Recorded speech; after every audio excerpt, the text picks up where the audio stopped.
સુરેન્દ્રનગર જિલ્લાના બાળા ગામે મહિલાઓએ ગામનું તળાવ ભરી આપવા મુદ્દે ગ્રામ પંચાયતમાં હોબાળો કર્યો હતો। ગામનું મુખ્ય તળાવમાં ચોખ્ખું પીવા અને વપરાશ માટેનું પાણી ભરવામાં આવે તેવી માંગ કરાઈ। જો માંગણી નહીં સંતોષાય તો લોકસભાની ચૂંટણી બહિષ્કાર કરવાની ચીમકી આપી હતી। હાલમાં તળાવના પાણીમાં ગંદકી ફરી વળી છે અને મહિલાઓને પાણી ભરવા જીવના જોખમે ગામથી 2 કિલોમીટર દૂર આવેલ કેનાલ પર જવું પડી રહ્યું છે, જેથી કરીને મહિલાઓને હાલાકી પડી રહી છે। અને આ ગામમાં ઘણા બધા પ્રોબ્લેમ છે પણ કઈ સોલ્વ થાય એવા નથી અને આ ગામમાં કોઈ સાંભળે એવું નથી। મેન વ્યક્તિ છે આ બધા ગામથી પીવે છે, કોઈનું નામ ન આવવું પડે ને આ તે બધા વગેરે વગેરે પ્રશ્ન બધા છે।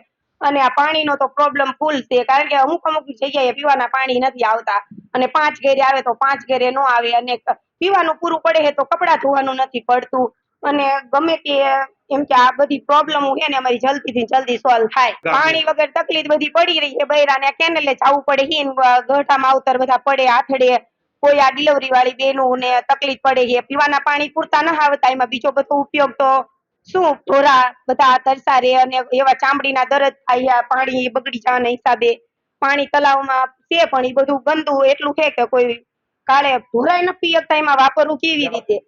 અને હવે તો અમે કંટાળ્યા હી ફૂલ કે આ એકદાના મામલતદાર કચેરીએ જ્યાં લેડીઝ બધી ભેગી કરવી તકલીફ એટલી પડે છે, પણ હવે તો જો આ બેનો ત્રાસ એટલો બધો છે કે આ કોઈ સરકારી માણા કઈ સારા પગલા કઈ લેતું નથી, મહિનેથી નામ નથી, એટલે હવે તો પછી મોટું કઈક આંદોલન થાય છે અને ચૂંટણી આવે છે એટલે તો મત દેવામાં તો બેનો આવશે જ નહીં। અમે 1 મહિનાથી આવી રીતના બધી બહેનો હેરાન થાવી છીએ અને 1 મહિનાથી આ ઝુંબેશ ઉપાડી છે।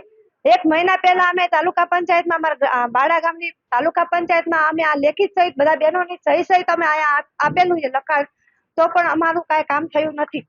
અને કાલે અમે બધા કલેક્ટર કચેરી અને મામલતદાર કચેરી પણ ગયા હતા અને હવે જલ્દીથી અમારા ગામનું તળાવ ભરાય એવી આ બહેનોની માંગ છે અને હવે અગાઉ જલ્દીથી તળાવ ભરાય અને આનું કોઈ નિરાકરણ આવે એવું અમે સરકારશ્રીને કહેવા માંગીએ છીએ।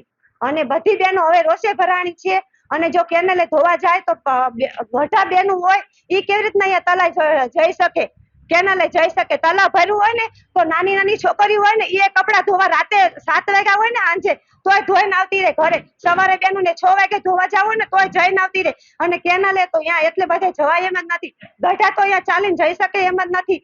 એટલે સરકારને એટલી અપીલ છે અમારા બધાની કે જલ્દીથી અમારા બાળા ગામનું તલાવ ભરી દે અને હવે જો ચૂંટણી આવે છે નકર આનો ચૂંટણીનો અમે બહિષ્કાર કરવાના છીએ। અમારે પાણીની ખૂબ જ સમસ્યા છે, પાણીના તળાવમાં પાણી નથી, એના હિસાબે અમે બહેનો ખૂબ જ હેરાન થાવી છીએ અને મહિલાની તો ખબર જ છે પાણી એ જ એમનું સાચું ઓલું, સવારથી ઉઠે તો રાતે સુવે ત્યાં સુધી એમને પાણી જોઈ અને છેલ્લા 3 વર્ષથી અમારા તળાવમાં પાણી આવતું નથી।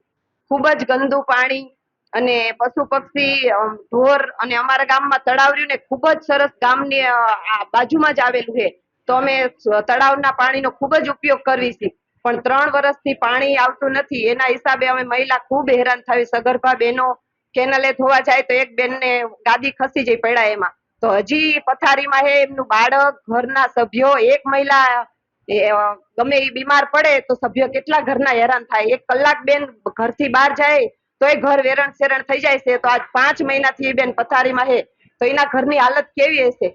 તો સરકારશ્રીને મામલતદાર કચેરીએ જે આયા, પંચાયતે વારંવાર અરજી આપી તો હજી સુધી આ કંઈ અમારે અમલમાં આવ્યું નથી। તો સરકારશ્રીને, મામલતદારને અને કલેક્ટરશ્રીને અમારી એટલી વિનંતી કે અમારું તળાવ ખાસ કરીને ભરી દે। અને બાળા ગામમાં તો જો ઘણી બધી સમસ્યા છે પણ કોઈ હલ થતો નથી। ગામ ફરતી ગંદકી, વાસ્મોની ટાંકી છે એ પડે એવી, અહીંયા બેનો તોય કપડાં ધોવે છે, પડે ને તો કોક દીક બેનો તો એમાં મરણ થવાનું છે, ચોક્કસ છે જો તાત્કાલિક આ પગલા નહીં લેવાય તો। અને બને આ બધી બહેનો તો હવે એટલી આકર્ષણ થઈ છે, જો આવી ચૂંટણી આવશે ને તો મત દેવા કોઈ બહેનો તૈયાર છે નહીં।